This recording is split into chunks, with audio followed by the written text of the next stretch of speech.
Welcome to the week ahead. Headlines. Sovereign bond exchange approaches first deadline. Sri Lanka requests stay order extension in Hamilton Reserve bond case.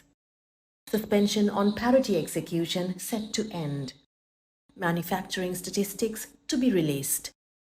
This Thursday marks the final day for Sri Lanka's sovereign bondholders to exchange their holdings for GDP-linked issuances, a critical step agreed upon with the ad hoc bondholders in September. The exchange is set to reduce debt servicing by $9.5 billion over 4 years.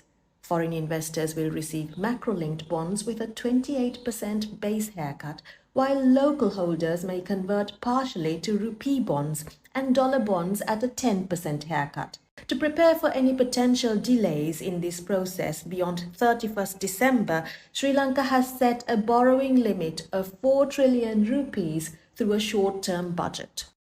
This Wednesday marks the deadline for Hamilton Reserve Bank, a sovereign bondholder, to respond to Sri Lanka's request for an additional 45-day stay in their ongoing litigation. The extension is critical for completing the country's sovereign debt restructuring. The dispute involves Hamilton Reserve Bank's $250 million claim on defaulted international sovereign bonds from 2022. Sri Lanka has stated that the additional stay is essential to finalize a debt exchange with international sovereign bondholders and assured Hamilton Reserve Bank that any delays will be compensated with accrued interest, reinforcing its commitment to resolve the matter fairly.